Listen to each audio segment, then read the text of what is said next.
So welcome everyone to the next Catributor podcast, and we have our reoccurring guest, Drac. Do you want to introduce yourselves? Okay. Hello, well, I am Drac. I've been here a few times before. I run the YouTube naval history channel Drachinifel. That's pretty much all there is to me. Well, I mean, you say that, but you do quite a lot. Well, yeah, I mean, I think I've probably talked about Pearl Harbor more in the last 3 days than I ever possibly want to again.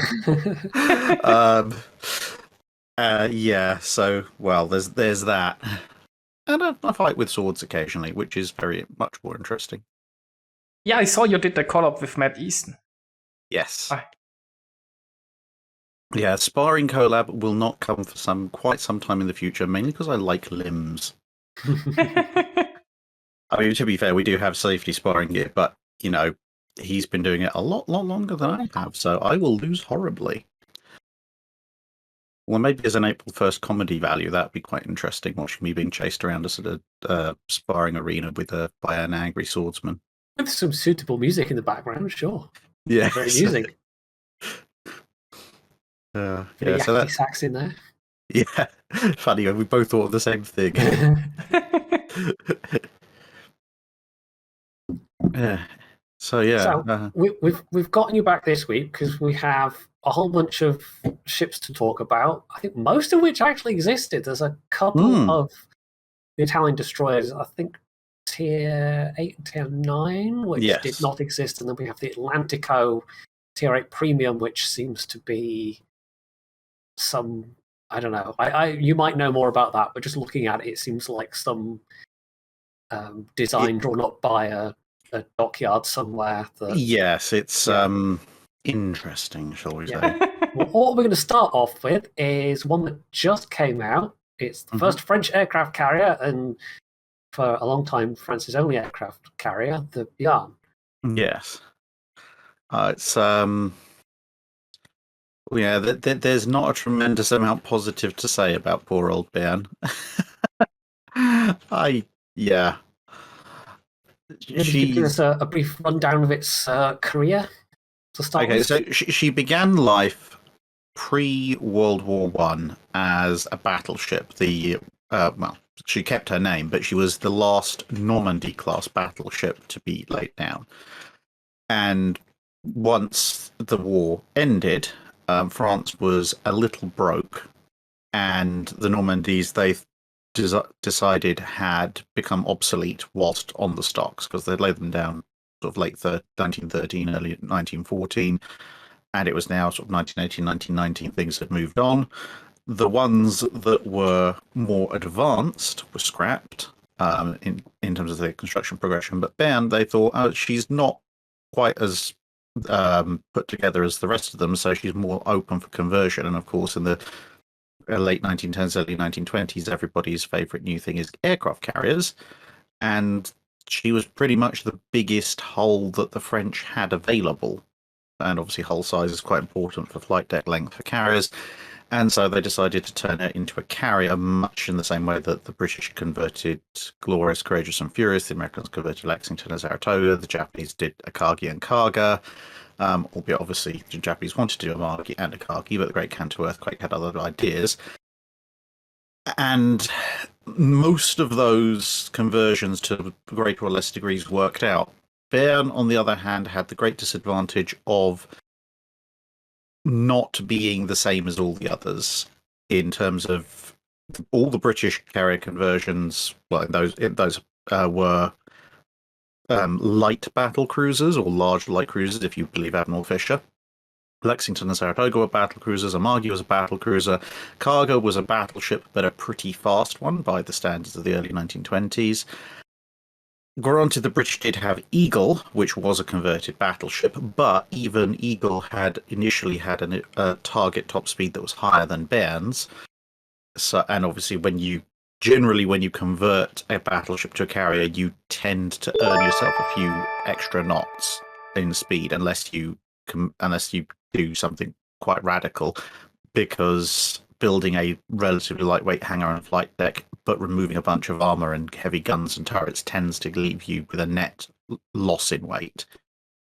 But Béarn had originally been supposed to be a 21-knot battleship. Her hull size was somewhat constrained in any case by the size of the French dockyards at the time, and so she comes out as a battleship carrier conversion with an incredibly low speed. She barely breaks over 21 knots even in carrier form, and as a result of that and her relatively small hull size compared to the others, she doesn't have the world's greatest aircraft carrying capacity either. The hangar's quite narrow, the flight deck is short, she's not very fast, so yeah, she's basically everything that you wouldn't want in a carrier, save for the fact that she is a carrier, so at least they can practice takeoff and landings, which is really about all she's good for. So would they have just been better off starting with a purpose-built hull? Yeah, by a long shot. Yeah, a purpose-built carrier would have been far better for the French Navy. Basically, the only reason they do this is because, as I said, they're effectively flat out broke, and this is the cheapest way of them getting a carrier.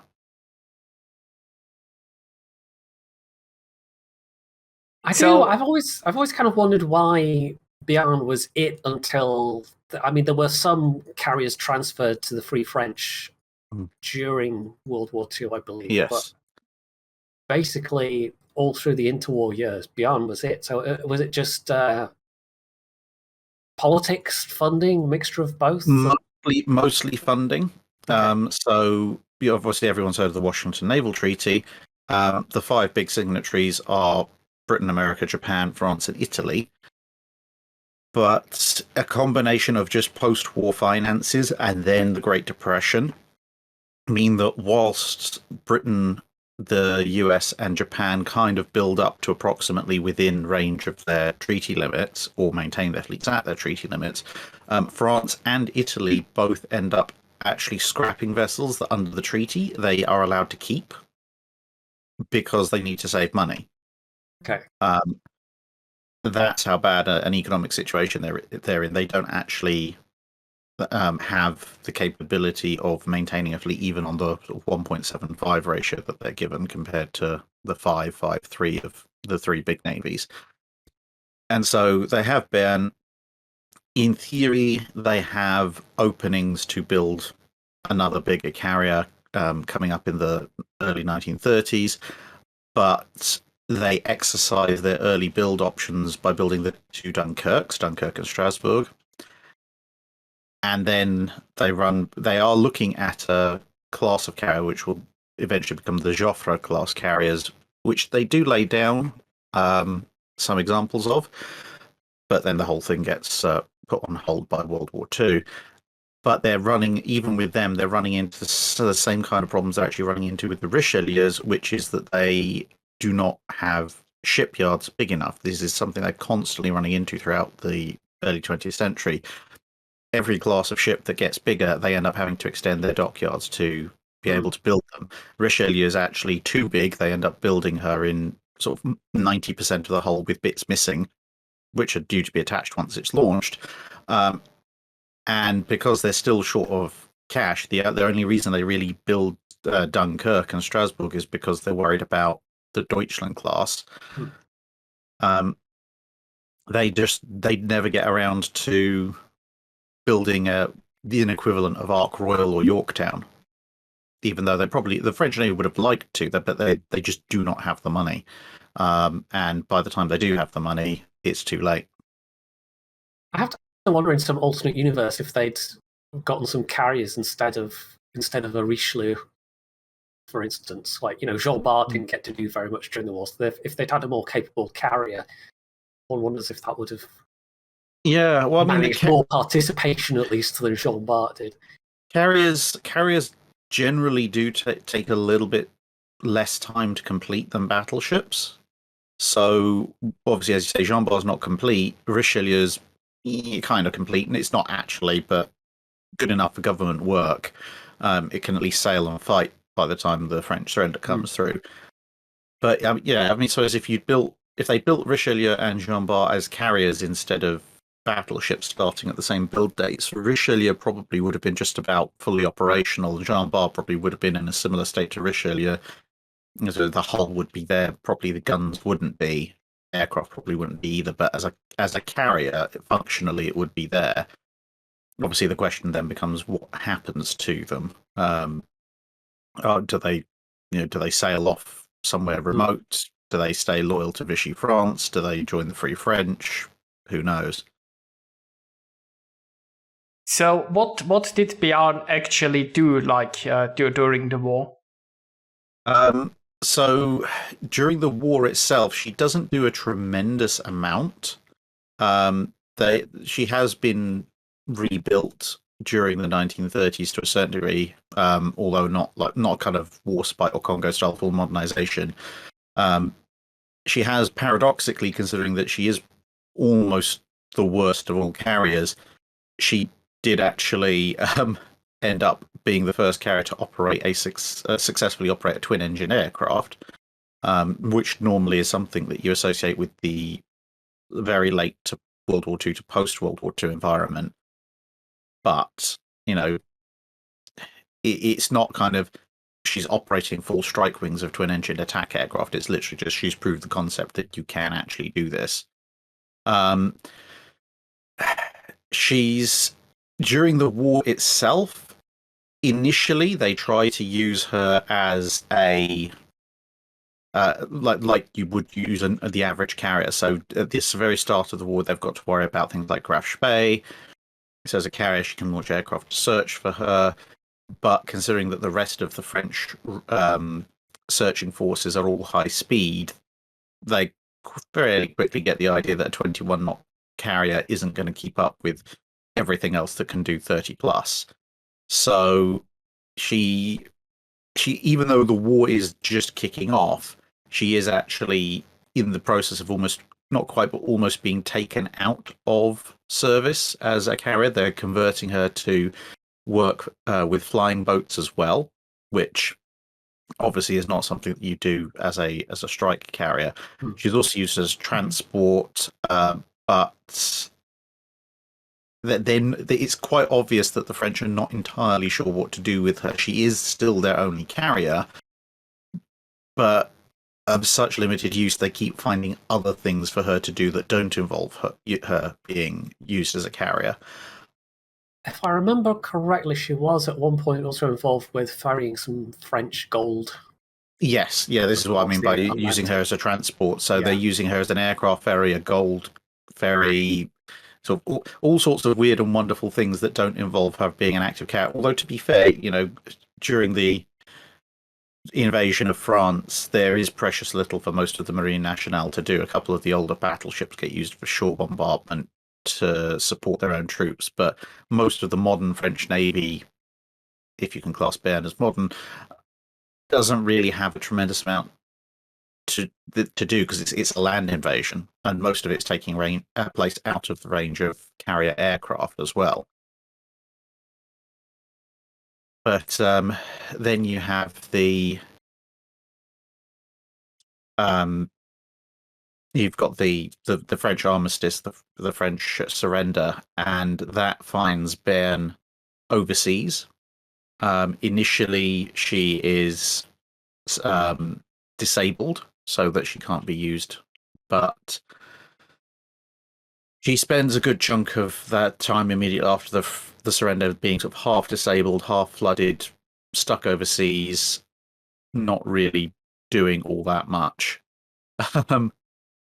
But eventually she ends up joining the Free French and gets refitted for what good that does for her. So she does then spend the rest of the war basically mostly acting as a ferry for aircraft, and a kind of not quite an escort carrier, but she has a certain level of use in that.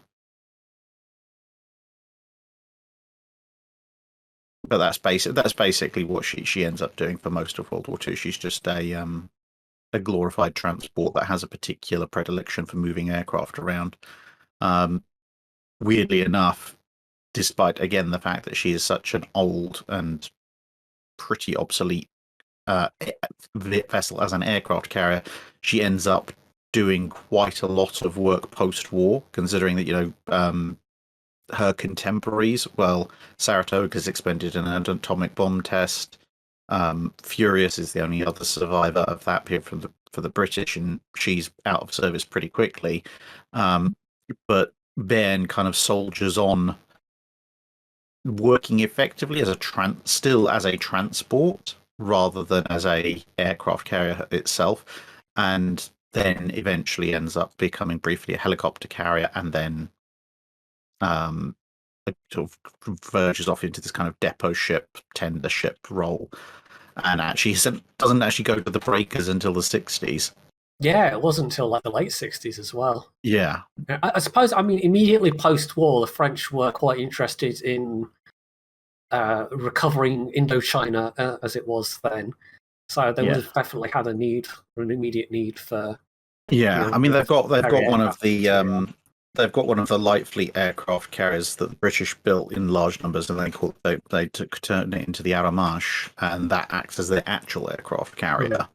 But I suppose that Béarn, once she's basically ended her life as a viable aircraft carrier early in World War II, she has this slightly odd. She sits in this slightly odd period because of space in ship design where she's quite large for the average transport. She's still well over 20,000 tons. So compared to most freighters and other transport, she's quite big. She's got quite a lot of capacity. And although 21 knots is pretty useless for a capital ship in World War II, it's still a lot faster than pretty much most other transports that exist. So she's big and fast if she's used as a cargo vessel, but she's small and slow if she's used as a carrier. And so the French, as I say, basically end up using her as a gigantic fast transport. I did wonder, having seen this at Tier 6 and the fact that Wargaming were perfectly happy to, more or less, invent might be too strong a word, but to heavily embellish the vague plans of Soviet naval aviation into a line of carriers. I did wonder how far we might get with French carriers, because we've actually got the potential of one of the escort classes was like a Boga or an Avenger class you could have at the Tier 4. Maybe Joffre Tier 6? Possibly. Colossus at Tier 8? Colossus, Aromage at Tier 8. And then I have no idea what you'd do for Tier 10. There was... Bring Clemenceau off ocean. You're going well into the 60s and 70s at that point, but I guess it would depend what kind of aircraft you put on them. Like maybe they did initial design of one of the Clemenceaus. They did have plans for a successor to the Joffre. Again, it's mostly paper, but they did actually have plans for a slightly larger carrier. So that may be. I can't remember off the top of my head exactly how large it is, but that might scraping kind of at a Tier 10 level, kind of similar to an Audacious style air group. But I'd have to check. It's possible, but yes, it's there's more aircraft carriers that have flown the French flag in real life that could make up like 2/3 of a French carrier tech tree than there ever were Russian ones. Really, I was looking at it and thinking, actually, it is only the Tier 10 that you would need to maybe monkey around with. Yeah. The split to like just even tiers as carriers does make it somewhat easier. Yeah. For Tier 10, they could always just do like a paper battleship and say, what if this paper battleship was built and then converted to a carrier, right? Alsace conversion. Yeah. It's enough for Wargaming to come up with something. Yeah. But yeah, it's in the game. I suppose the thing is, when you're in the game, the fact that the thing can only do 21 knots probably matters a lot less than it did in real life.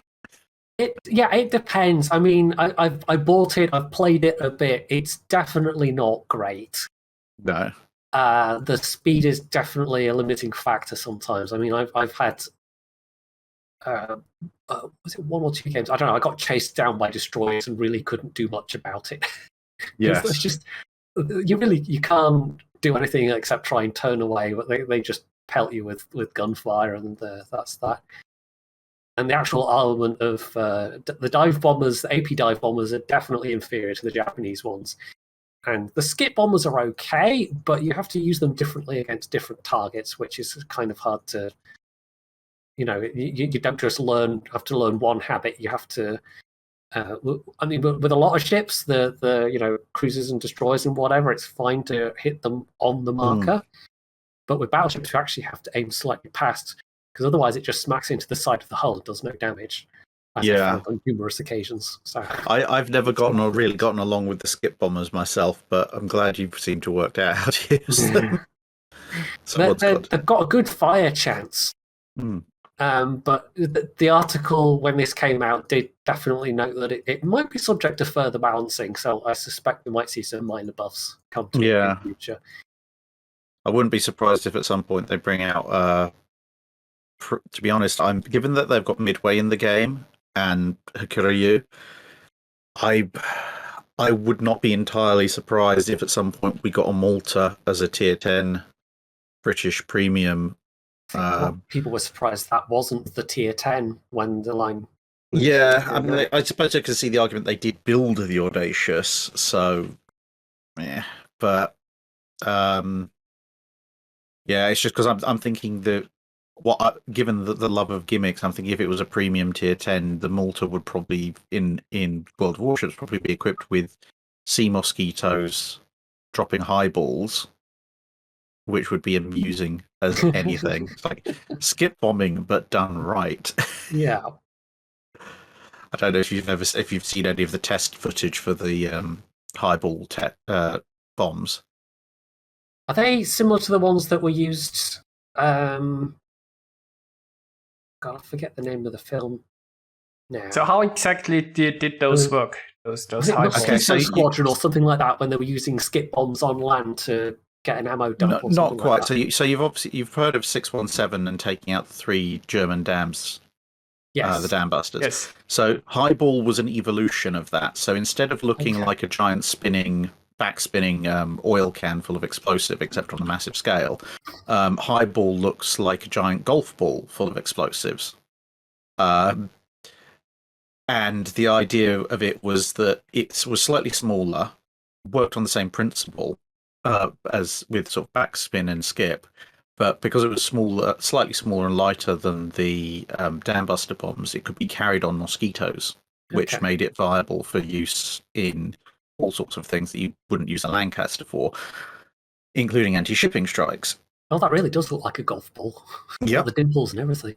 Yeah, and so they tested it on HMS Malaya and one of the French battleships that they had floating around at the time, and it worked very well. It's just that by the time they'd got the release mechanisms, etc., to work properly, the first target they wanted to take out, which was Tirpitz, had been sunk by tall boys, and Highball then kind of follows this trend of going around in late World War II where they're finding targets for it, then finding those targets have been destroyed.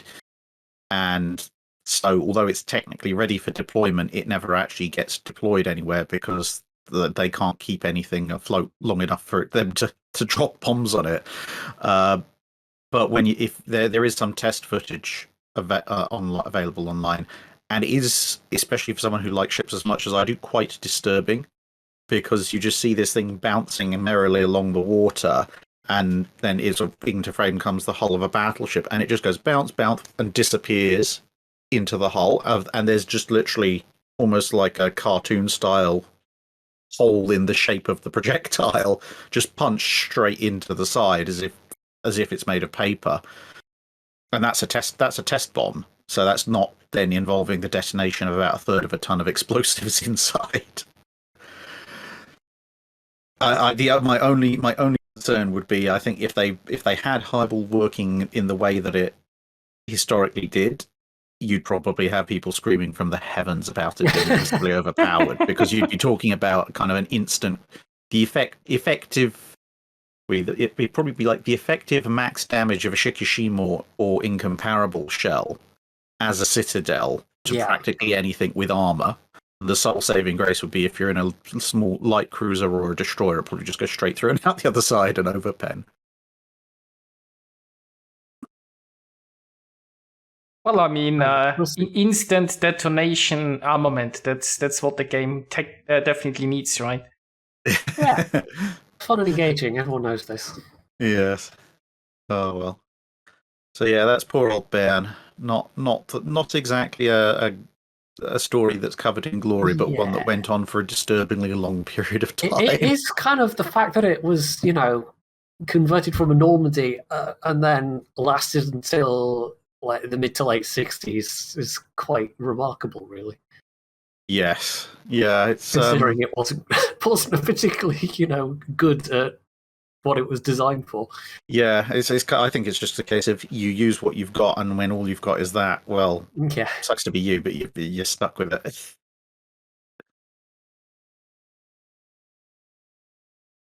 So the other interesting premium that actually might be interesting is the Battleship Atlantico, which is going to be a tier 8 with 9.2-inch secondaries. Yes, which is... It is both utterly bizarre in and of itself, but also disturbingly not quite as insane as you'd think. It took me a lot of digging, and I haven't found the exact design that's involved.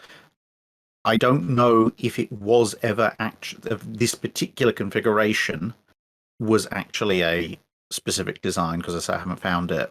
It could be, given the context I'm about to give you. But at the moment, I kind of personally suspect it's a hybrid. So what you've effectively got is, in the late 1900s, early 1910s, you have the South American Dreadnought arms race. And Armstrongs and Vickers are both competing to see if they can get the contract for what turns first into the Minas Gerais, then turns into Rio de Janeiro, which eventually becomes HMS Agincourt. And then eventually after that, there's also a contract for another one called Riachuelo, which gets cancelled. Now, during the design bid process for Rio de Janeiro, the later to be HMS Agincourt, there's this kind of argument going on in the Brazilian Admiralty. One element of them wants a ship with lots and lots of 12-inch guns. Their basic justification is that, yes, the British are building ships with bigger guns, but the Germans aren't. The Germans are still building ships with 12-inch guns, and he thinks more 12-inch guns, therefore, are the best way to go. And then another section of the Brazilian Admiralty believes in having the single most powerful ship you can possibly get. So you end up with a number of designs that are prepared, but these are all with 16-inch guns. So that's unlike Atlanticó, which has 15-inch guns. These designs coming up for competing for the Rio de Janeiro contract. One of them in particular, although they're using 9.4-inch guns, does show the kind of thinking that's going on. And there's a few others that use this, but this particular design has 8 16-inch guns, kind of conventional layout, and then it has 6 9.4-inch guns in a pair of twin wing turrets, and then a Q position centerline amidships turret, which is very bizarre because it also has a 6-inch casement battery immediately below it. So, and there's a few other designs that all look at this kind of similar kind of layout with you're in basically a late pre-dreadnought intermediate battery coupled with a dreadnought. But a degree of sanity prevails, and that doesn't get ordered. And then later on, when bidding is going in for Riachuelo, then you start to see these some various battleship designs coming up, a number of which are armed with 16-inch guns, but some of which are also armed with 15-inch guns. And there's at least 2 Vickers designs, 671 and 689, that are armed with 10 15-inch guns laid out pretty much how they have it for Atlanticó. So that layout for the main battery definitely existed. It wasn't ordered. Riachuelo wasn't going to look like this.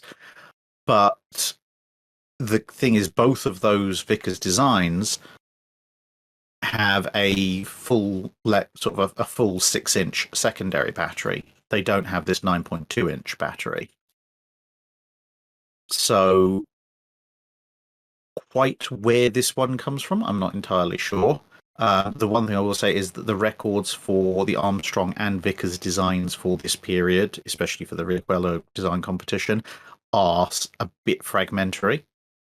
So it's possible that something like this just exists in a design that the reference works that I've got hold of don't necessarily have listed. And, it is an evolution. It is a clear evolution of the idea that was come up with for one of the Rio de Janeiro concepts. So I can see the logic. Well, I know, scrap that. I don't see the logic in it. It's a terrible design for a actual battleship, but I can see the logic in the context of the design competition. It's completely wacky and off the wall, but it's not actually that unusual for the Brazilian design competition period. Okay. Because one thing, I mean, I definitely I can take from it is I've got no idea about these 9.2. We don't have any designations for the guns themselves in the stat. It's just 15-inch guns, which... I mean, the 9.2 does exist in this period. It's it's on British armored cruisers. It's on the later pre-dreadnoughts, the Lord Nelsons. So it's around. It's definitely the kind of gun that very early 1910s battleship designers might think of including if they were looking for some kind of intermediate battery. Why they do that is another matter. Yeah, it does seem like it might be some earlier version than the whatever hypothetical thing they're using for the high tier British heavy cruisers, because it's one thing we did note last week was that it does have a lower fire chance. And slightly lower HE damage. Yeah, well, I mean, given that the 9.2s on the theoretical British heavy cruisers, obviously some of the designs of which they've incorporated into the game, they were literally using the last iterations of the 9.2s from the 1910s and just going this, but slightly updated. So these probably being slightly either that period's version thereof or possibly slightly further back, because there were a lot of marks of the 9.2-inch. I mean, the turrets look kind of, not entirely, but they look related to the ones that were stuck on Lord Nelson and Agamemnon. So, and I mean, it's also possible, given that Argentina and Chile were both seeking designs at the same time, it's possible that maybe this is one of their designs. Although Atlanticó is a Brazilian name, which seems to suggest that they are taking it from the Brazilian design tree. And to be perfectly fair, the Brazilians seem to have been the only ones who ever thought of putting an intermediate battery on a dreadnought. So I will have to see what further information comes out, because it could be an amalgam, to be fair, and like Marlborough is hypothetical something going on with the US dual secondary 127. But it's a ship that technically could be built and would float. It might not make much sense, but something like this would function. Yes, to a degree. With that many 9.2-inch twin turrets on, as in addition to its 10-15-inch guns, I'd have some questions about its stability, and I certainly wouldn't want to be amidships, because that's an awful lot of barbettes with sort of servicing some turrets with some fairly hefty shells and charges, where the barbettes are right next to the edge of the hull. So it does make me wonder what the armor scheme is going to be, because the only detail we have is the 32mm extremity plating. Yeah, I mean, the only other thing that I'm seeing is, sorry, I forgot to mute that. The only other thing I'm seeing that is potentially a bit of a giveaway is when you look at this, as you look at the picture that we've got, there's no scuttles from about where the bridge is going back at least until after the secondaries run out, which does suggest that whatever they've done for this, it does have some kind of full height protection, which is probably what it's going to need to not be a floating Citadel XP pinata. But I mean, it's going to be interesting to see it perform in the game. I mean, it's certainly it's a design, it's a national flavour that has not been tried before. Yeah, it's nothing else with secondaries even remotely close to that in game. I don't think. No. What 150 mils, I think, are the biggest caliber we have on any battleship. Yeah, I mean, give it 55s, something like that. Yeah, I mean, you've effectively welded a couple of tier 9 heavy cruisers to either side, so just I guess it'll depend on the accuracy and the fire rate that we get out and range you get out. Well, we determined that you can get it out to the same range as something like, say, the Massachusetts. It does seem like the secondaries are going to be the gimmick of this thing. But as to the actual dispersion, I don't think we know what that's going to be like. Yeah. Although this almost by definition has to be a secondary gimmick battleship based on this. Yeah.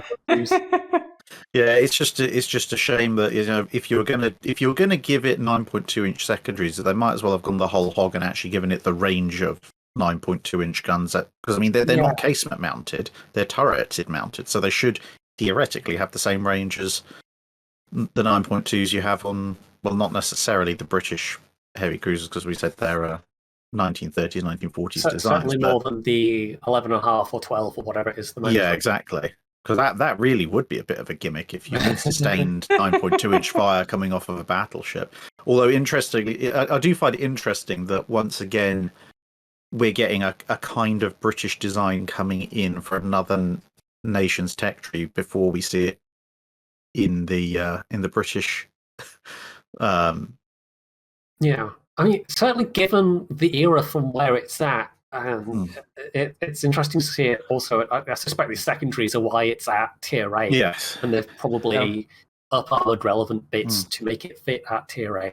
But like all the other things at tier 8 pretty much are of mostly much later designs, kind of 30s and 40s designs when you get to that point, rather than kind of World War I era dreadnoughts. Yeah, and it's just interesting me because the one of the preliminary designs for the Queen Elizabeths, if you ignore the wonderfully odd secondaries on this, one of the preliminary Queen Elizabeth's designs did actually quite closely resemble this in terms of its main battery, having 10-15-inch guns, sort of Iron Duke layout style. And that was basically a slow version, and they ended up going basically drop a turret and go faster, which is how you got the original Queen Elizabeth. But I mean, to a certain extent, that's pretty much I think why Vickers probably put this design or something close to this design forward, because like, well, we've got this drawing already. Just pencil out the 6-inch battery and drop in some 9.2s, and we're pretty much done. I think for the secondary battleship fans, this one certainly could be very interesting. The main drawback seems to be it's only 25 knots, which is kind of, I think, slightly faster than the Queen Elizabeth. It's around it's the Queen Elizabeth design speed, but they never quite reached that. I mean, given the fact you've on this picture, you've obviously got a socking great radar stuck on top of the tripod mast. It's clearly and some what look like maybe 40mm twins up front. It's clearly a proposed World War II retrofit. So I guess at that point somebody's just decided to. It probably started life as a 21 or 23 knot design, and somebody's just stuck a bunch of late 1930s power plants in it to get a bit more speed out of it. It's a hypothetical refit of a hypothetical ship. Yes. Also, a hypothetical refit with US anti-air on a British ship. Yeah. South America.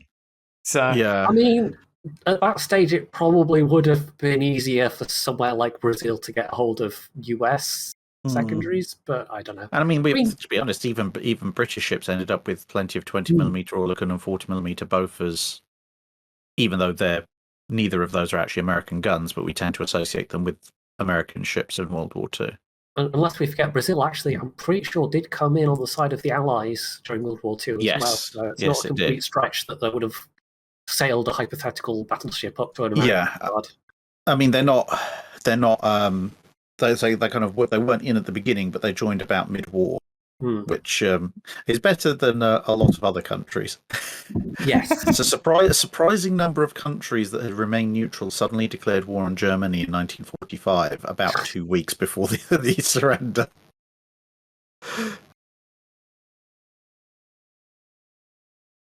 So that then, I think, takes us on to the main topic, which is going to be a line of Italian destroyers and also a Tier 7 French, but with Italian guns destroyer. Yes. Yeah. And well, so having discussed, possibly one of the worst ships of its type ever to be built, and then a ship that is a glorious monstrosity of a hybrid of something that never saw the light of day, we now have a tech tree that is 80% real, which is nice. We haven't had one of those for a while. Yeah, it is kind of refreshing. The concept is definitely a bit strange. They're all very short range in terms of their guns, and they have long range but very slow, fairly low damage torpedoes and fuel smoke. Yes. So quite how they end up being once they become ships that we can at least look at on the game, as opposed to what they've announced here. I mean, there'll almost certainly be some changes, but maybe we could start with kind of the real life Italian destroyer philosophy, which I'm guessing was entirely geared towards operations in the Mediterranean, and B, probably largely geared towards if they had to fight the French. Yes. So that they're almost entirely built with the French in mind. The thing is, the Italian destroyer design experience is actually quite interesting and quite unique. They initially are actually going for a lot of small, lightweight designs. In an era when kind of because all of these are post World War I designs. So in an era when the kind of the standard for the new interwar fleet destroyer has been set first by the Clemson and Wicks classes, and then by the British with their alphabet named classes, and you're kind of looking in 11, 12, 1,300 tons and gradually increasing. The Italians actually keep their displacement down to around about 1,000 tons for quite a long period of time.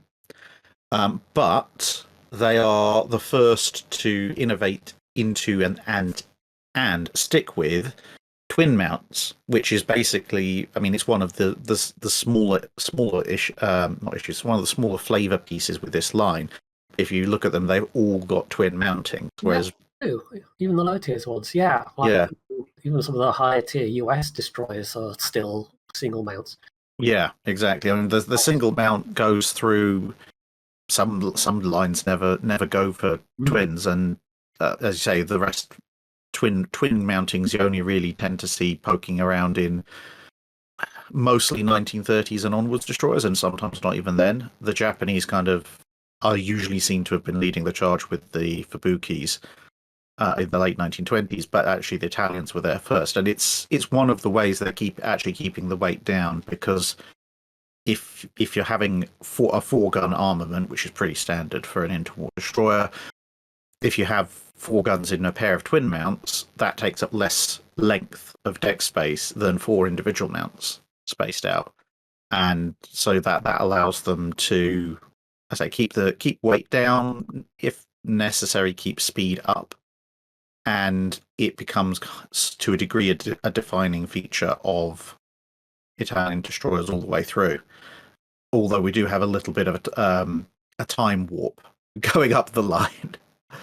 So they're obviously so with the short range, high damage armament and long range, low speed torpedoes. That's kind of a design flavor for them. It's not It's not a particular thing that's notable about Italian destroyers in real life, but everything's got to have its own flavor.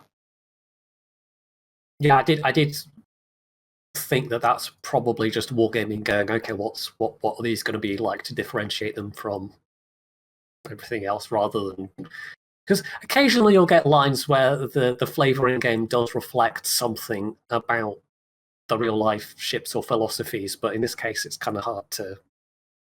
Yeah, and I mean, because the thing is, so until you get to the theoretical, everything's got 4.7-inch guns, 120mm guns, which is a fairly standard caliber for interwar destroyers. So it's not like it's not sort of a 5-point something or even a 6-inch gun like some of the destroyers of that period have. It's just, it's typical armament on a British destroyer. It's typical armament on most of the early Japanese destroyers. The Americans have the 5-inch, which is not exactly a million miles away. So it's a fairly standard caliber. But I don't know. Do we want to go through them? Go through the historical ones first. I mean, yeah, we could do a brief tour. I mean, that's why we we have to know about the actual history of these things. So. Yeah, so we've got first, and this is the slightly weird thing in that the naming conventions on this line are a little bit all over the place and so with advanced apologies to any Italian listeners, because I'm probably going to mangle at least one, if not more, of these. But we start with the Curtatone class, which straddling the line between destroyer and glorified torpedo boat. But it kind of sets the theme for quite a lot of these ships. It's got its 4 guns, it's got 6 torpedo launchers. It's a very small vessel. I mean, you can kind of see that even in the pictures. I'm just looking at some of the released pictures. You can see it's physically tiny. It's sort of just over 800 tons. But it's a tier 2. There's quite, to be fair, there are a few quite small ships in that at that point. Then you've got Nazario Sauro, which is it's a Sauro class destroyer. Weirdly enough, it's kind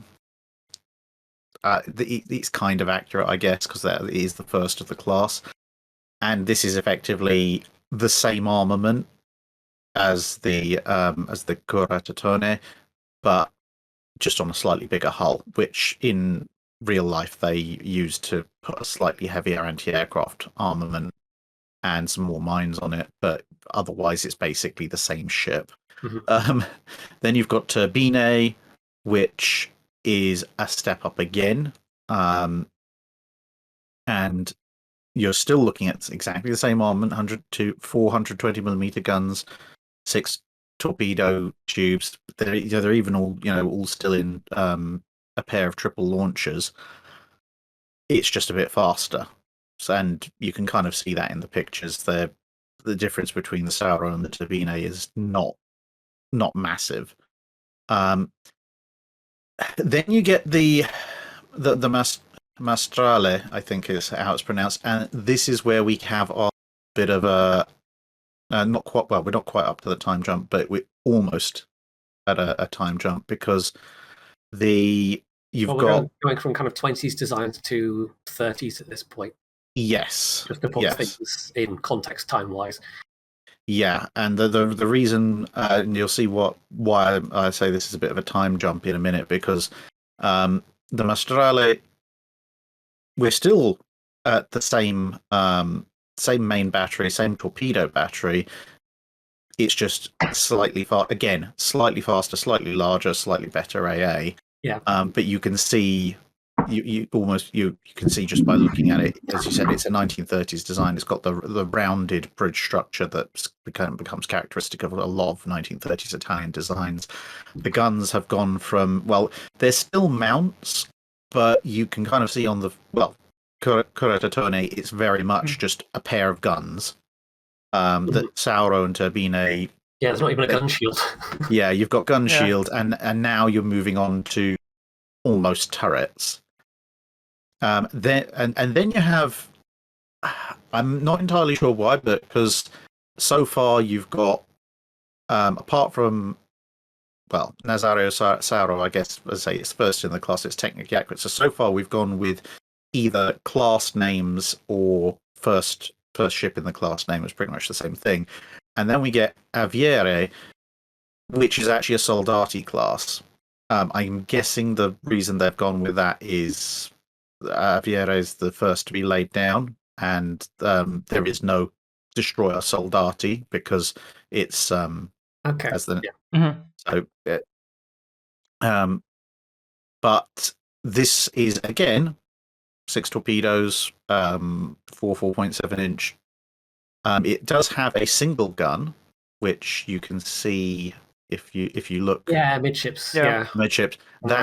That's a star shell gun. So that doesn't have any offensive firepower. It's just to be used in real life for illuminating the targets. What that role that will have other than decoration when the ship's actually in game, I don't know.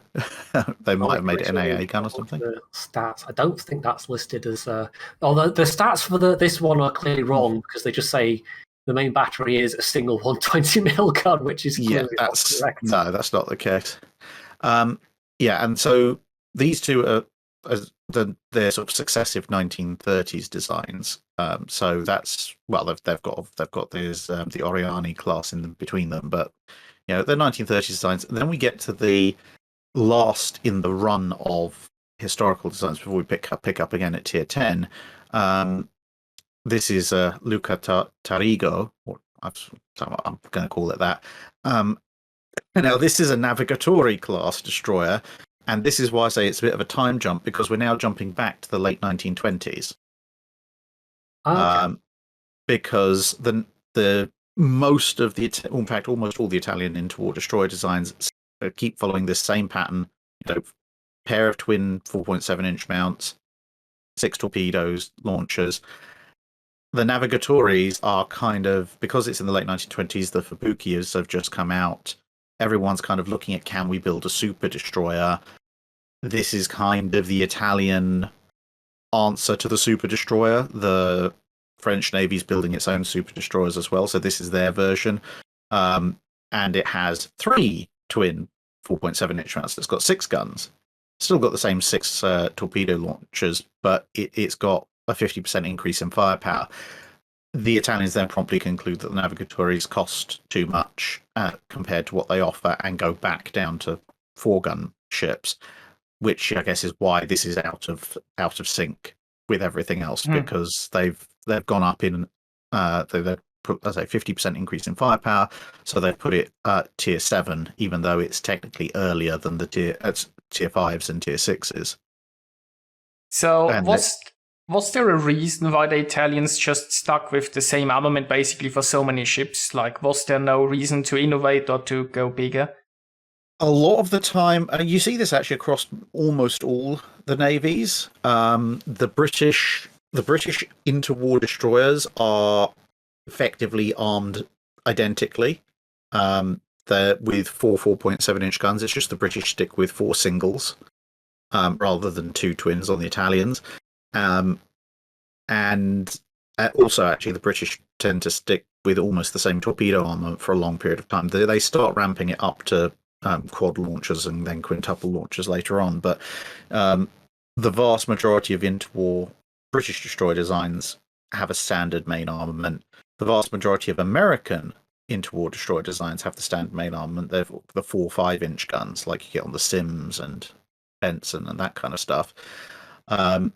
So this is all, everyone is pretty much doing the same thing. The only ones where you're seeing any kind of real evolution is France, where they're going from just relatively small destroyer to super destroyer to honestly almost a light cruiser in their destroyer design period.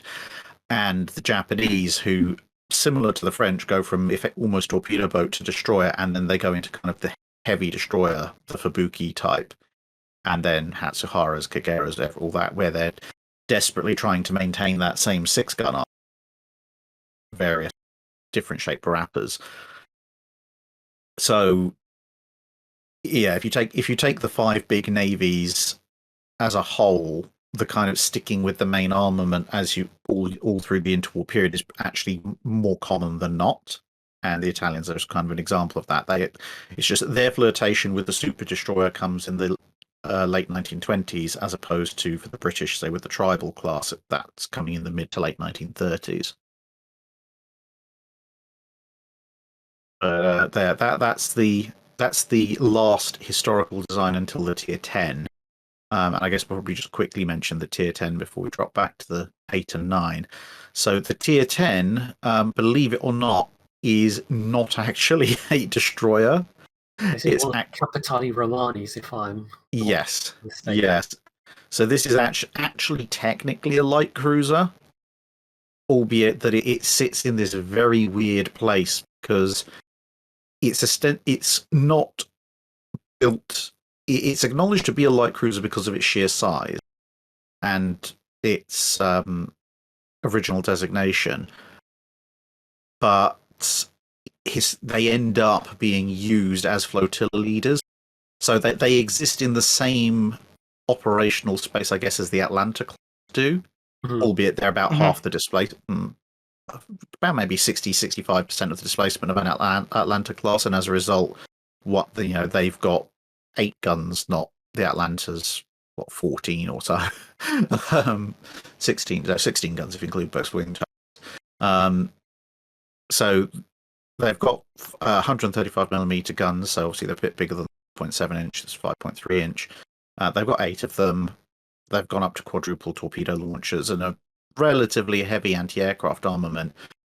But even at that, having said that, they are of approximately the same speed, firepower, both in torpedoes and guns, etc., as something like the really big French super destroyers, the ones they're building right at the end of their construction period.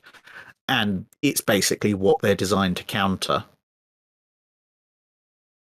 So they're fast. Yeah, I just look at that 41 knots. Yeah. I mean, you would have to, you would basically be unarmored, I'm guessing. Yes, you've got splinter protection on the turrets, and that's it. Which is why there's so many arguments over what exactly you designate them as, because say they start life officially as a very, very small cruiser. They're used once they're completed due to the war interfering with their construction.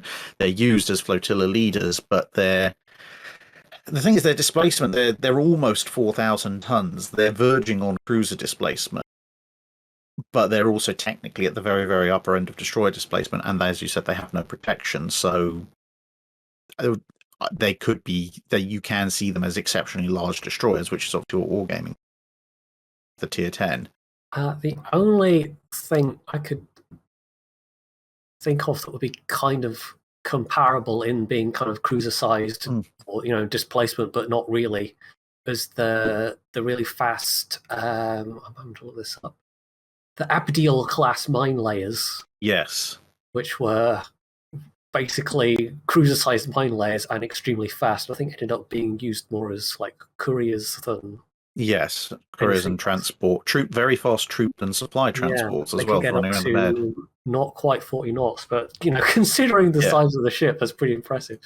Probably see them as a premium at some point, I suspect. Maybe, yeah. But yeah, so, sorry. So basically, what the Italians did is they saw what the French did and was like, what ship could we design to counter the French big destroyers? Yeah, pretty much. I mean, the Italian and French naval build-ups during the interwar period basically consist of trying to mirror match each other, which is weird because they simultaneously are desperate to not go through a major naval arms race, to the extent that even though they're pretty much on opposite sides of the equation navally for the entire period, they actually do sit down a couple of times and hash out their own treaty separate to the Washington Treaty, which is effectively says, if you don't build this, I won't build something in response, therefore we both save money. Agreed. And to be fair, that actually, for the most part, holds up. It only starts to collapse once the Germans start getting involved, because the Germans, as I mentioned earlier, they build the Deutschlands. The French, therefore, start building the Dunkirks. Then the Germans build the Scharnhorst, so the French stop construction on Strasbourg and redevelop it to better fight the Scharnhorsts. And although the French are very clearly saying, we're building these ships to counter the new rising Kriegsmarine, the Italians are looking at it and going, yes, but there's nothing in the laws of physics that prevents you moving them from Brest to Toulon. So we need to build a response, which is where the Littorios end up coming from. They do initially actually look at something similar to the Dunkirks, but they did eventually. We suddenly just decide, let's stuff this for a laugh. We're building a 35,000-ton battleship. It's treaty compliant, honest. Yes, and that prompts the Richelieus, and then the Richelieu prompt the Roma and Impero, the second pair of Littorios, and the whole thing just It's interesting because everyone thinks of naval arms race, and it's the build up to World War One that springs to mind. But equally, there was all this going on around the Med and with France and Germany in World War Two as well. World War Two, and it really is all driven by the Germans. I mean, this is why the second set of Richelieus are laid down at the Clemenceau and Gascogne, and the Alsaces are under consideration and under design, because now the Germans are building the Bismarcks, and it's become its own self-feeding loop, because the French are building because of the Germans, the Italians build because of the French, and as soon as the Italians build something, now the French are thinking about having to fight the Germans and the Italians, so they have to build to counter both of those, which of course makes the Italians, who are thinking about just fighting the French on their own, build to count, and it just becomes, I mean, as you say, like the British-German arms race, the Anglo-German arms race, World War One is confusing enough, and the South American dreadnought arms race is a three-way arms race, but at least they're all thinking about each other individually. The weird thing about that, the sort of I guess you call it the Mediterranean arms race, is that one of the parties isn't in the Mediterranean and is also allied to one of the ones that is, so they're not actually thinking about fighting each other. But as a result, you get this weird cyclic loop that just leads to massive escalation, and it's everywhere. I mean, cruisers, destroyers, the super destroyers, which we're looking at here, and the battleships. Who knows? Maybe, I mean, we're kind of going back to the Béarn, but maybe if the Germans had been a bit more proactive building carriers, we might have had more French counter. Who knows? Yeah, you never know. They might put a bit more emphasis on completing Graf Zeppelin at that point. Yeah. But I guess that brings us back to our two Tier 8 and Tier 9, one of which looks distinctly Soviet, but of course, the link between Italian naval design and Soviet naval design is, I think, fairly well established in most people's minds that have any kind of knowledge about this period. Yes. So the first one, the Tier 8 Vittorio Quinaberti, this is firstly, the name is a weird one, because if they were going to name anything after Quinaberti, they would have been a battleship, but whatever. They've chosen this. So at least it was recognizably Italian, but I mean, it would be the equivalent, I'm sure, for Italian viewers, having a destroyer named this would be like the Americans getting a destroyer named after a US state, or I don't know, president or something. Yeah, or something like that. But effectively, if you look back at the Tier 5, this is where it is derived from. So this is a project which looked at the Maestrale type and was kind of like, because remember, as we said, the Maestrale and the Avieri are both 1930s ships. So they were looking at the Maestrales and going, can we replicate the Navigatores, at least in armament, if not layout? I.e., can we go back up to a 6-gun design sort of super destroyer? And eventually they decided, no, it's too expensive. We're not going to do that. And they didn't go for it. But the paper design did exist, and this is what they've resurrected for the Tier 8.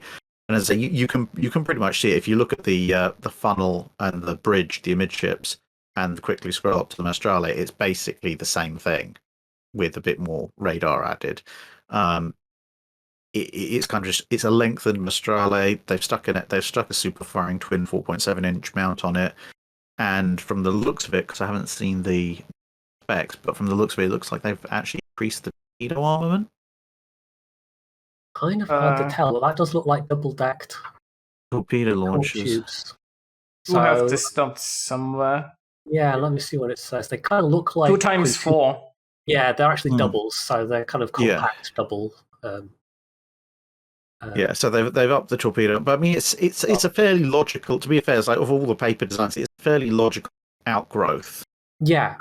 And it is something the Italians did seriously consider, then were going to build, except they decided they couldn't afford. Basically, it was going to turn out to be cheaper to build more smaller ships. Okay. So it's a pretty neat little one. And then, as you say, the Adriatico, again, not how the Italians would have named a destroyer, but never mind. And yeah, this is basically taken Tashkent, the Soviet super destroyer, which, to be fair, was designed by the Italians and mostly built by the Italians. Tashkent is basically an Italian destroyer with Russian guns strapped to it, because the idea initially with Tashkent was for the Italians to design it with Russian input, then the Russians would build it. Then it turned out the Russian shipyards couldn't build it, so the Italian shipyards had to, and they just kind of sailed the entire thing minus the guns over to Russia, where they stuck the guns on it and said, "Yes, look, it's been made in."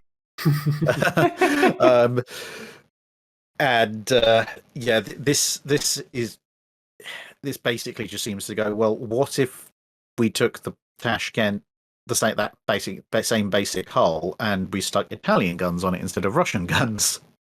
Yeah, I mean, this is probably the rest of them all been 120. This is the first of them that gets to 135, so that we enter the tier 10 as well, which are going to be the same 135s.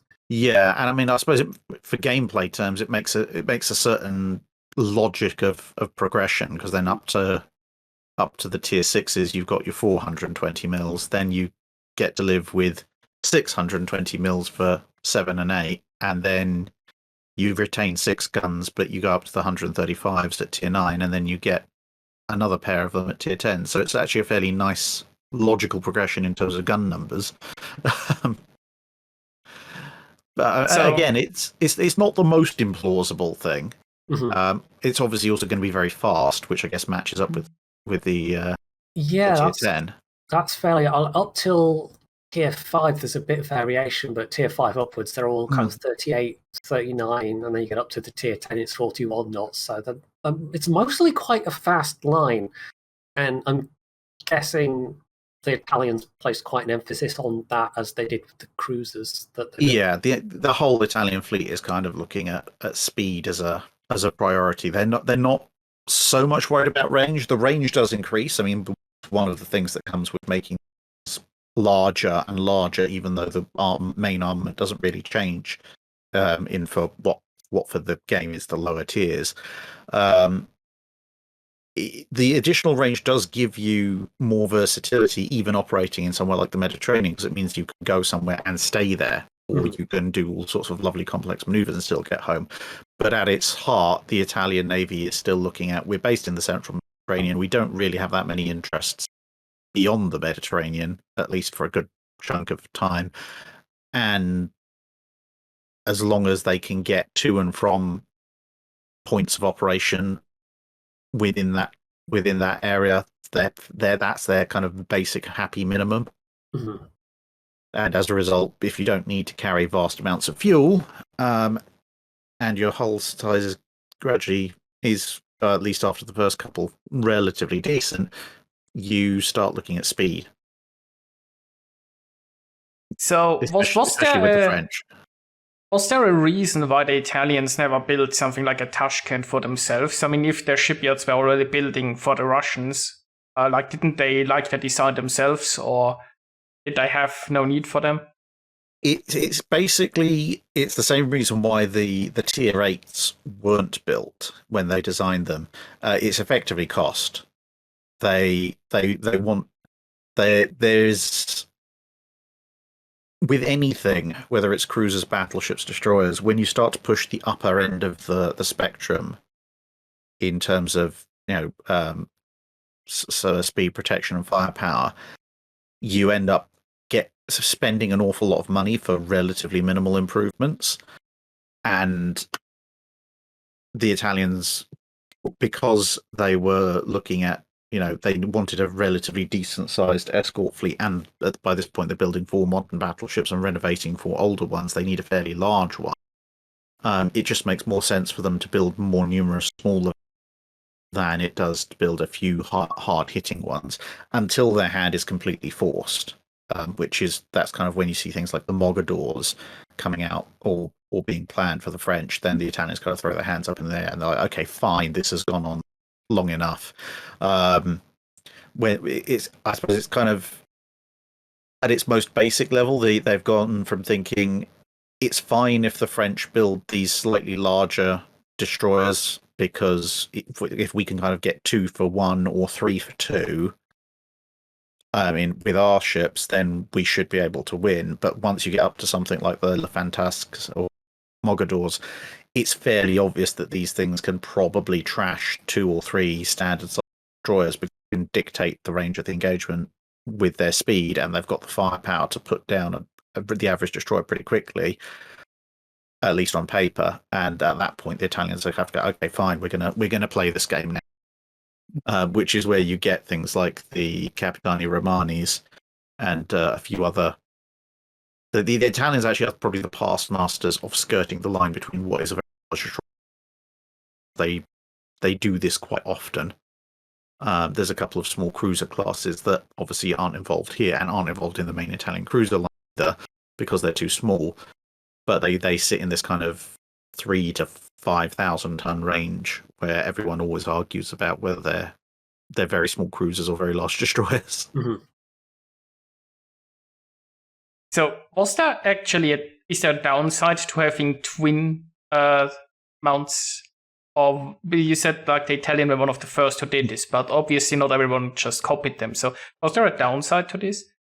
So a twin mount is heavier, and especially on destroyers, where for a long time what they call unpowered mounts, i.e. mounts that are moved mostly by human muscle. I mean, you're standing and shoving it, they might be cranked or whatever, but there's no motors involved. Obviously, a twin mount is going to weigh more, and so be harder to maneuver. Once you start accepting more and more power, less of it. It also means if one of your mounts takes a hit, with the Italian destroyers, for the most of them, if you've got 4 guns and one mount takes it down half, and the entirety of your armament, your forward or rear face, as opposed to single mounts where you only lose 25%. Those are the 2 main difficulties. The other thing is you've got to supply ammunition at twice the rate to a single location, albeit at the same time it means you only need 1 ammunition for rather than 2 separate ones. So that's kind of swings and roundabouts. But yeah, it's mostly the weight and the vulnerability of losing a single mount and losing a good portion of your armament, the disadvantages of twin mounts for destroyers. But that you get a lot of benefits. I mean, obviously you've got the benefit you're sending 2 shells downrange instead of 1, hopefully on roughly the same ballistic path, and they take up less space overall in terms of sort of surface area.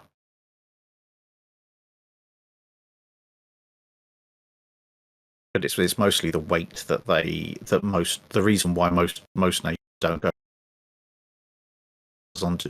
on destroyers more than anything else. Weight is at a significant premium. Is this maybe one of the reasons why they stuck with the 120 mil armament for so long? Because obviously bigger guns, bigger punch, but also bigger shells to heft around. Yes, yeah. I mean, the shell weight is a huge issue for everybody. during the interwar period at this kind of caliber. And you see this reflected not just in destroyer main batteries, but cruiser secondaries and battleship secondaries as well.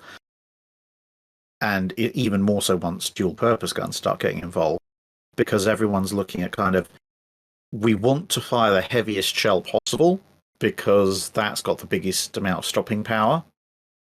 But at the same time, if you make the shell too large, then people won't be able to easily carry it around, possibly at all, or even if they can initially, if you're firing dozens and people's arms get tired. yes, Yeah. exactly. And this is where you can get very weird things, like even kind of the average strength of people from that nation can come into play. Which like things like average height, which has a certain effect on your overall average strength, can to a certain degree come into play. And this is why it's one of the reasons. So it's a minor factor, but it is a factor why you get some nations are going with 4-inch, some with 4.7, some with 5, some are trying to go higher. The other problem is that once you start going much above caliber, the weight just gets too heavy to move. You just can't expect someone to do it, and so you have to split the shell into the shell itself and a cartridge, like you have in battleships. You have multiple propellant cartridges. For the ship of this size, you can get away with one cartridge, and that's fine. Now the weight's back down to relatively easy to handle, but you've now got to load 2 things and handle 2 things, which slows down your rate of fire quite significantly. Once power assistance and to varying degrees of automation start coming in World War II, some of those issues are mitigated because, let's say with a 5.5 inch or 5.25 inch gun, if you have to pick up a combined cartridge and shell and carry it 15-20 yards to the gun, that's going to take a lot out of you. Whereas if you've got a much more automated and semi-power assisted loading scheme where maybe the shell pops up 3 yards away from the gun, it's still a fairly hefty shell, but you can move a lot more of them before you start getting tired. And so with the Italians, for a long time, the 4.7 inches, it's a nice medium of stopping power, but also easy to fire rapidly. Clear story of compromise, as with most areas of design. Yeah. And to be fair, I mean, the Italians, they deserve credit for just saying, no, this works. We're sticking with this, as opposed to the British, which there's in the interwar period for secondaries and dual purpose and AA, you have the 4-inch, 5-inch, the 4.7 inch, the 5.5 inch, the 5.25 inch, the 5.1 inch, which they tried to stick on submarines for some bizarre reason, and it's not even an escalating path. It's literally, it goes up and down all over the place. 5.5, the heaviest of those. French it shows up. Calibers get weird as well. I know that much. Yeah.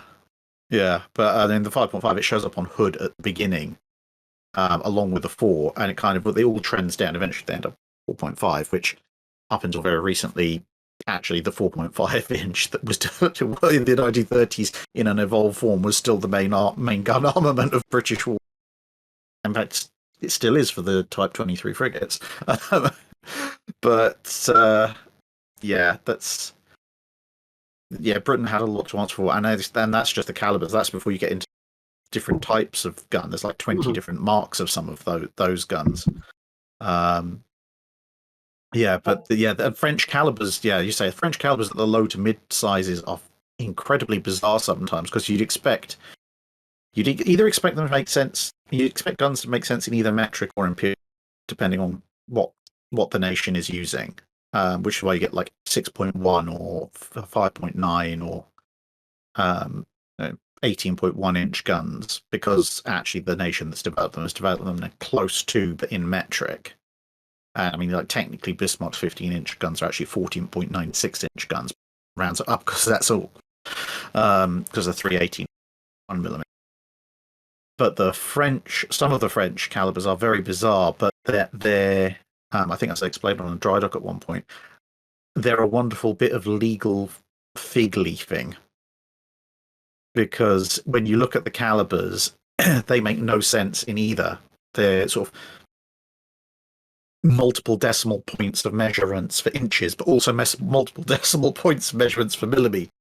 And you think, where on earth has this come from? And, excuse me, They had to fit some treaty, I guess. no, what it is that when you look back at the 18, 24, 32, and 36 and 42 pounder guns they were using on their ship in the Age of Sail, obviously back when they didn't worry about caliber so much, it's just this is the weight of the shot. Mm-hmm.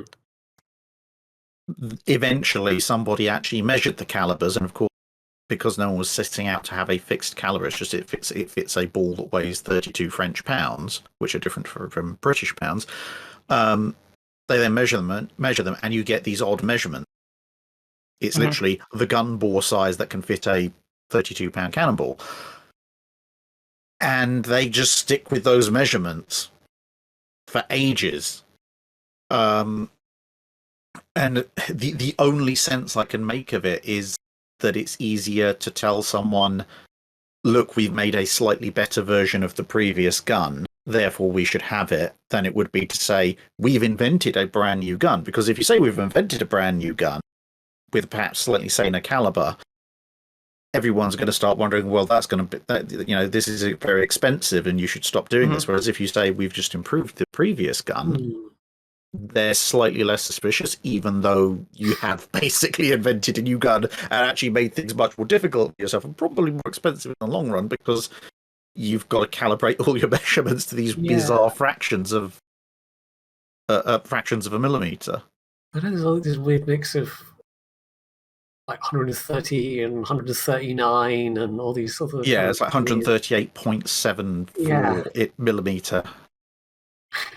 But yeah, fortunate. I mean, if there are some happy crossovers, like the 20 just quite happily equates to 4.7, and the 105 is a 4. But yeah, sometimes you get some very odd calibers.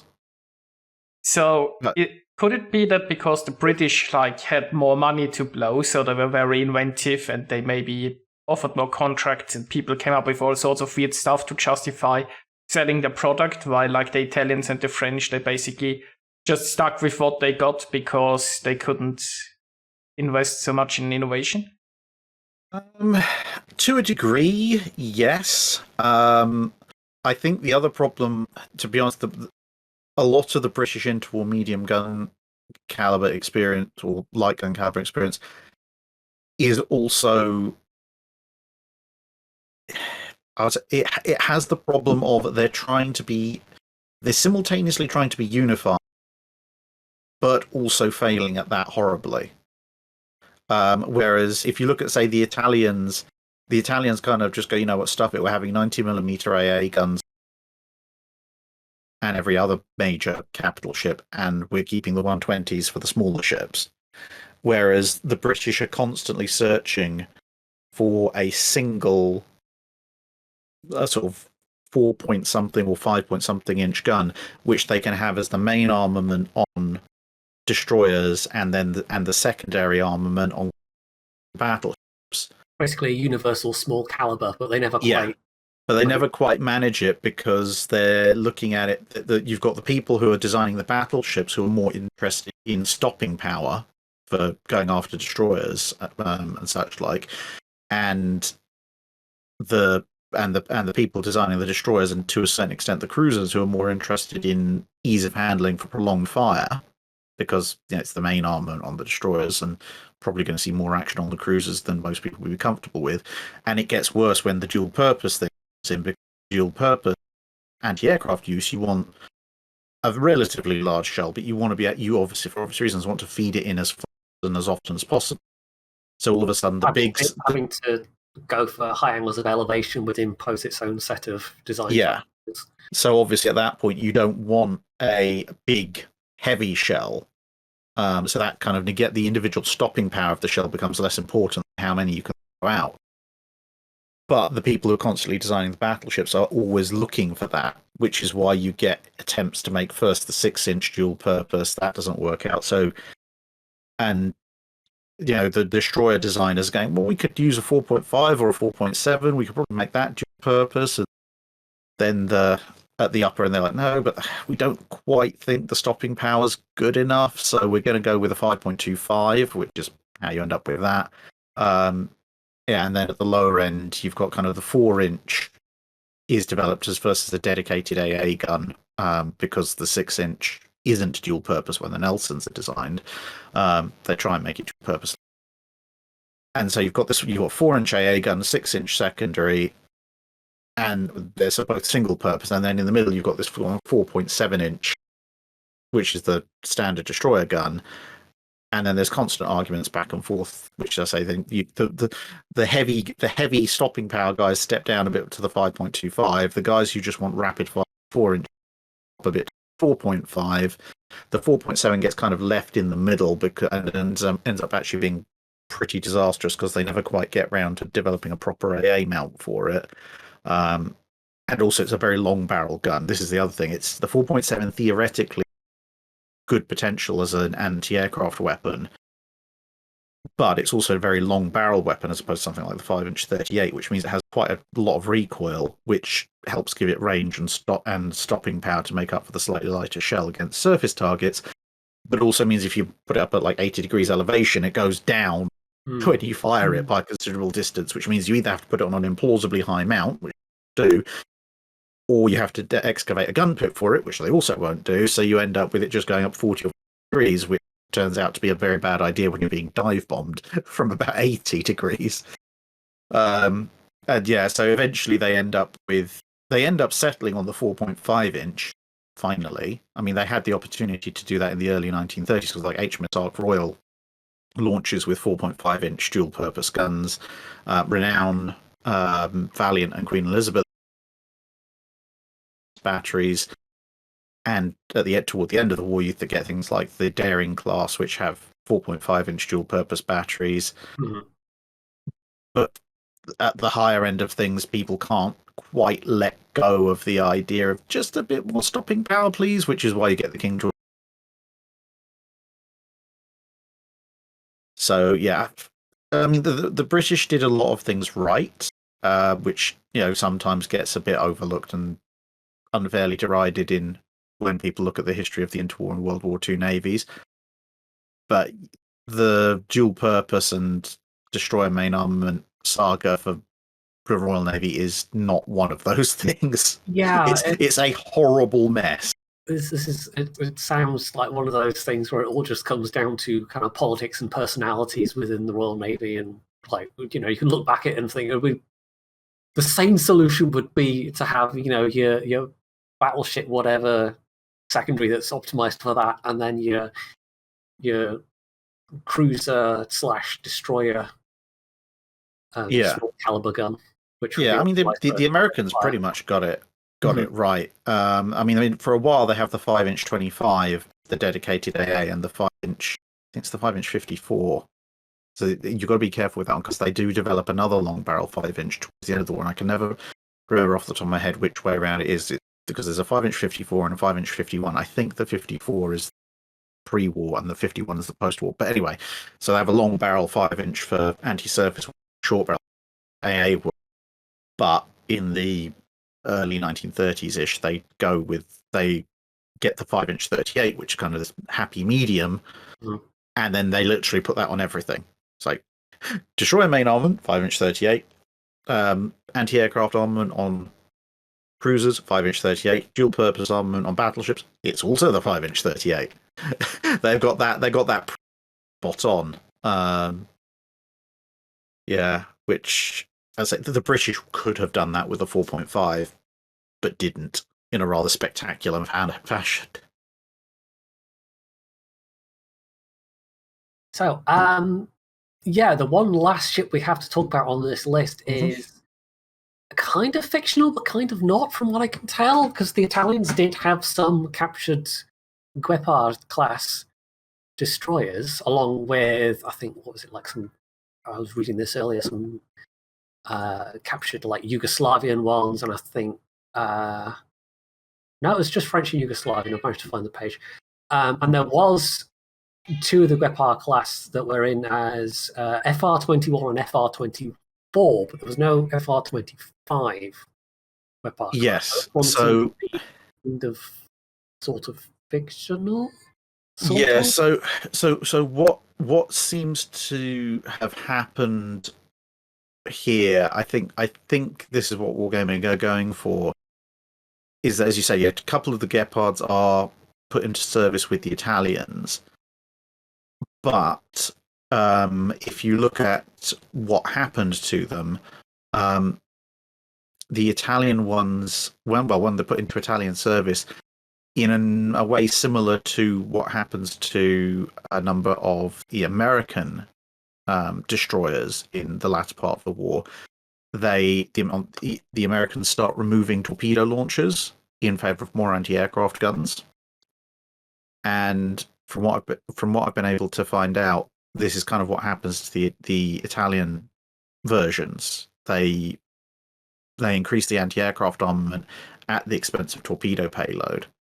Whereas this one, although it says in their description that they've replaced the anti-aircraft guns with Italian versions, I think in the stats, unless I've missed something, it still has its 2 triple torpedo tubes.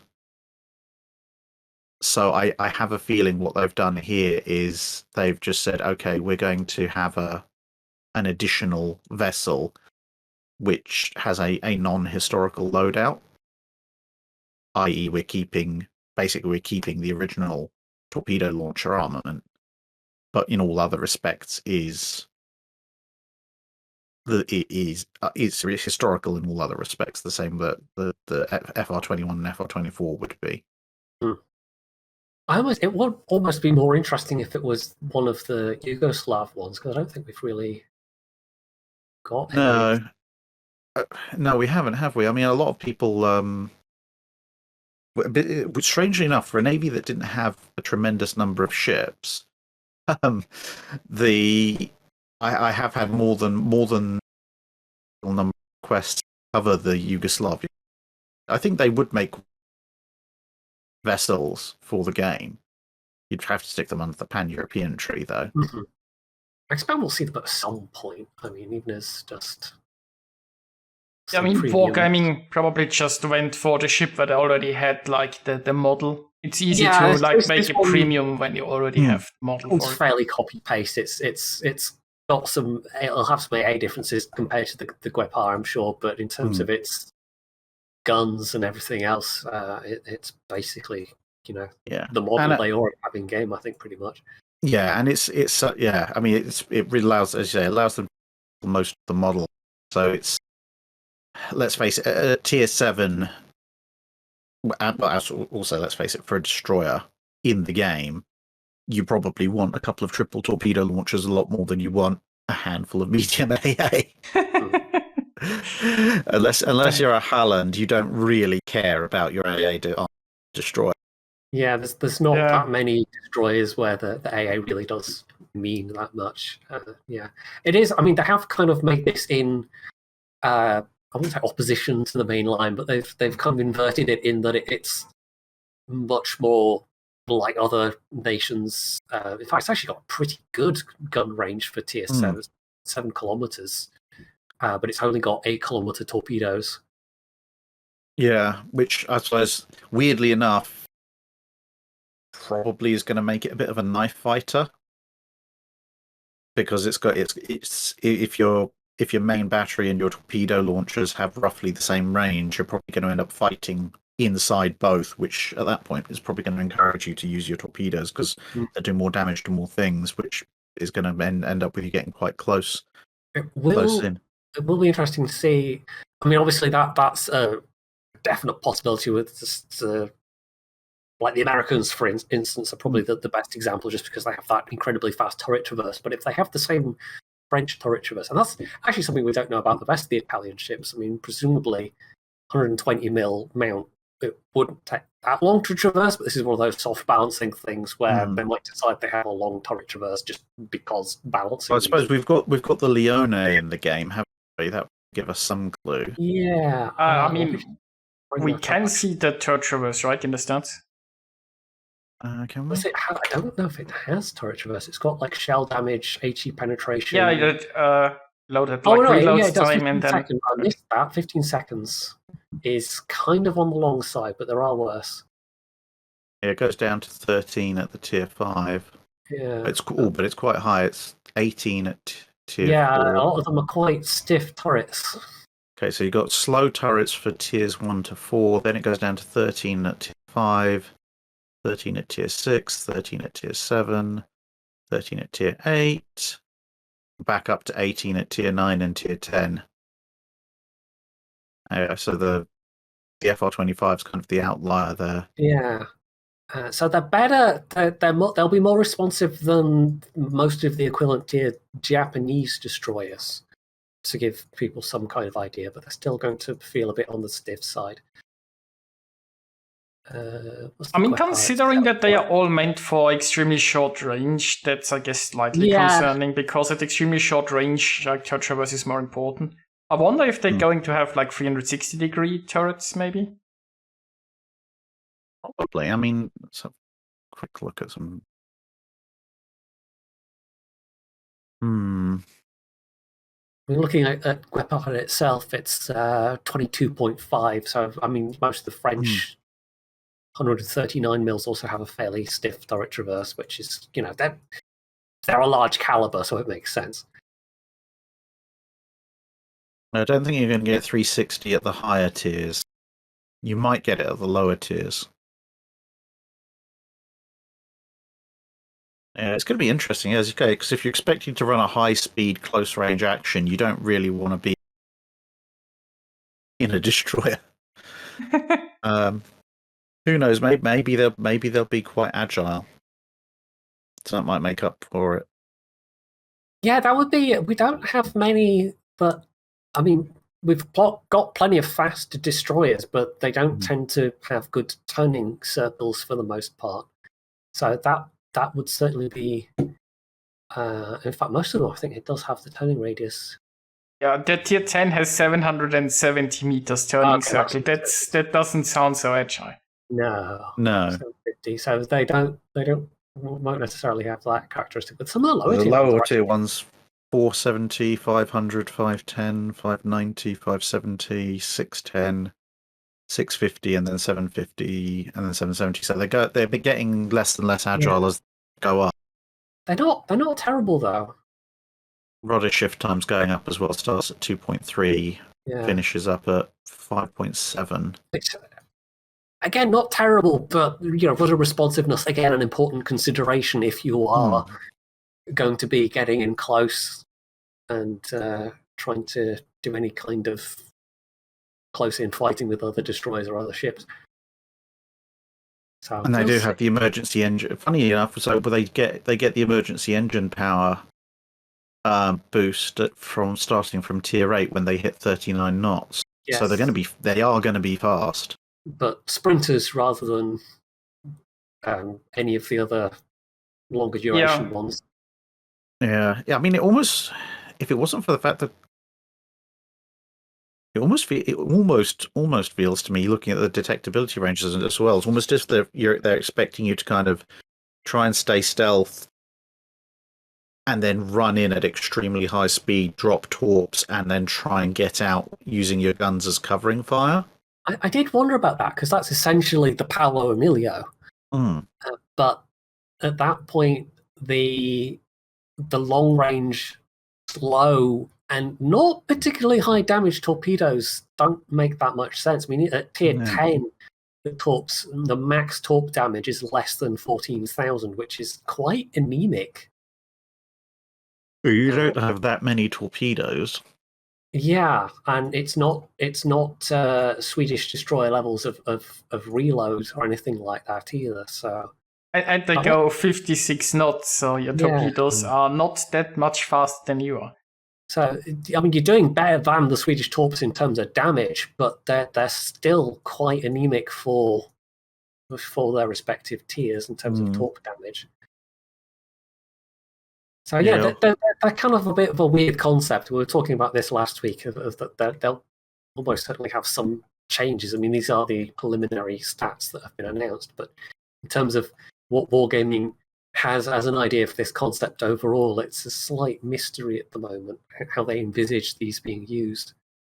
Yeah, I suspect there'll probably be, as you said, a lot of balance changes, so we shall see. Yeah.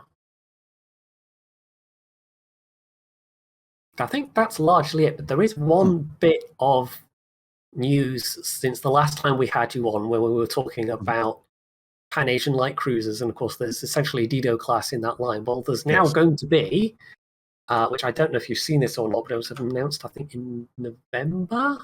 Yeah, there's going to be a Dido. An actual HMS Dido at Tier 6. So yes, I actually got it as a test ship. I don't know, are we allowed to talk about that? I mean, I think basically you can talk about, the stats, but not your experience actually playing it. That was my understanding. Yeah. Well, I've had it. I've used it in one battle so far as a test. I will be filing my feedback, but yeah. So just suffice to say, I think they may have a few bits wrong if I'm going for comparison. Pan-Asian British one. But no, I mean, I'm glad it's in the game. And it didn't. It's nice to have these historically, yeah, significant, or even just existing ships in the game. At the very least, you can say that about Béarn. It existed. Yeah, it existed. I mean, I'm holding out hope. British battle cruiser line. And we've got Incomparable and Repulsed in the game, so clearly they do have access to the plans for them. Repulsed being, for anyone unaware, one of the current Dockyard mission rewards. Yeah, and Marlborough, the Vanguard with the KGV guns. Seen a couple of people who've whaled their way and just bought it already. To be fair, it's not actually it's not an awful ship to play. But at the same time, I can see why a lot of people might resent it, considering it is a bit of a flamethrower ship. 14-inch guns not really that competitive at Tier 9, unless you're firing a lot of HE. They did at least tone the HE down a bit compared to, like, if you were pumping out KGV's shells. Yeah, I think there would have been a minor revolution on there. Yeah. So, Usro just asked, on topic of the Dido, can you add anything on the camo scheme? So does she have like any historical camo or so planned for it? Or do you know anything? The current camo scheme, if I remember correctly, is a kind of dark blue hull with a grey upperworks. That's almost American looking. Yeah. I mean, that's off the top of my head. It could be a weird kind of blue grey as well. I wonder if this will work. Because I can see if I can actually load into the game and have a look and see what the alternate version is as well. Because there was a period, just off the top of my head, there was a period in the latter part of the war where British camo was kind of dark hull, light upperworks. And also during that period, you had a slightly weird period where you had a dark central hull with light upperworks. You see some pictures of things like Duke of York, which show that we're kind of almost the citadel area is nicely highlighted in a darker grey than the bow and stern, and the superstructure's in a lighter grey as well. But quite whether they've, I can't remember off the top of my head whether they went with that. Right, let's have a look at it. British cruisers.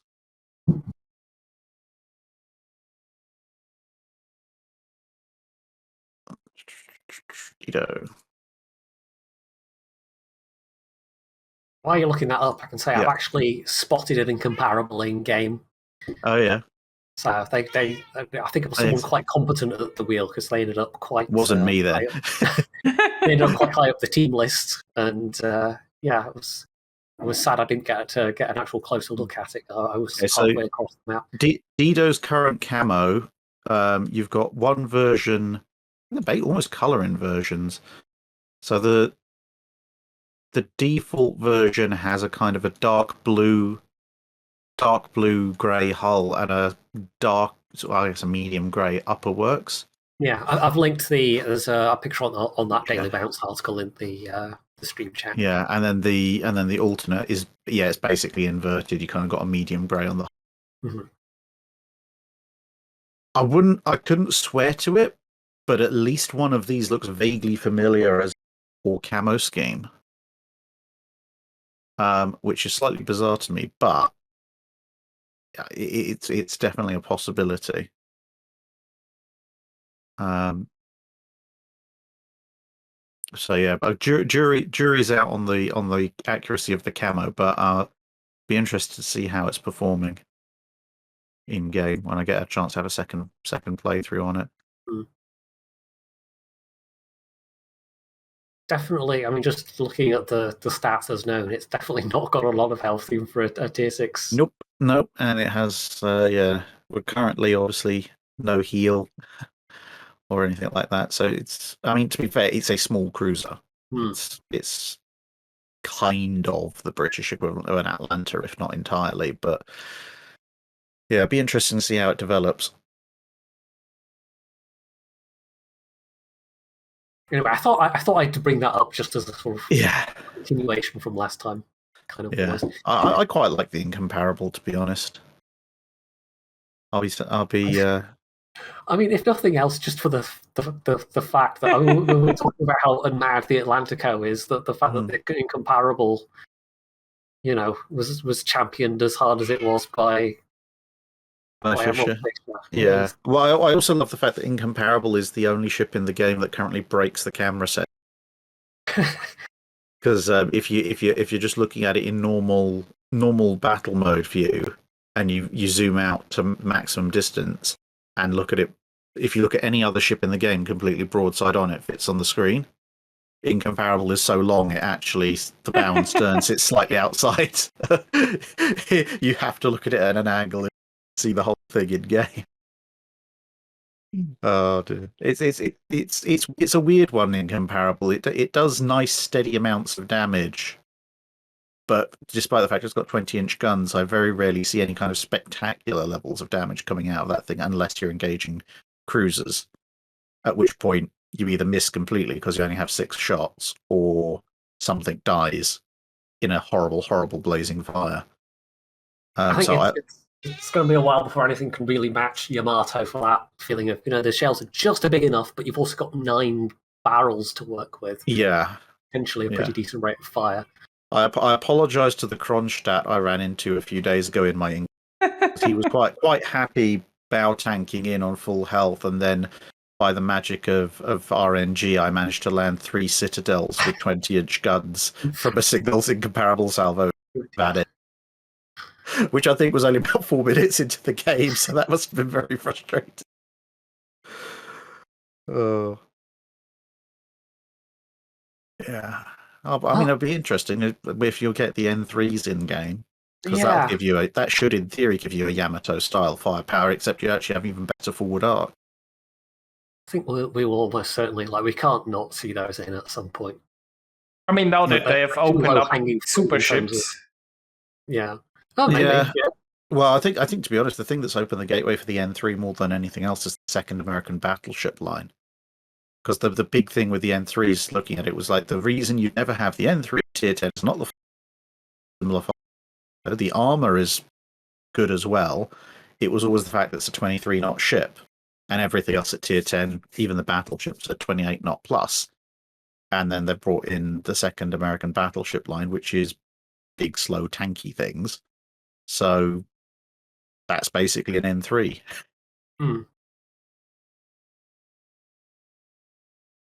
Oh, well, we shall see. We shall see. Right. Well, I think that is about us overall. Yeah. Yeah, I think we covered everything that's recently happening. So, I mean, I'm sure most people know, but where can we find you, Mr. Drac? YouTube.com/Drachinifel. That's where you'll find pretty much all of my presence online.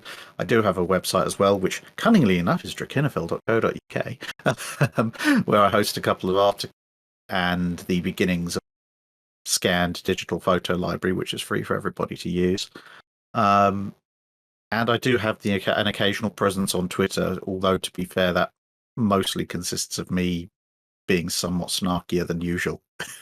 I mean, it's Twitter. That's what it's for. Yes. Yeah, so that's me. And obviously you will see me poking around in game at times as well.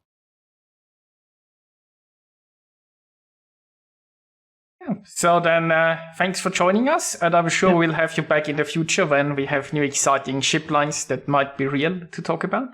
Yeah, thank you very much for having me. I'm always happy to talk about new ship lines and where they might sit on the spectrum of fiction to reality. So I'm glad to be back. So, it's always a pleasure to have you on, definitely. All right. And so thanks everyone for watching, and have a good night. Bye-bye. Bye.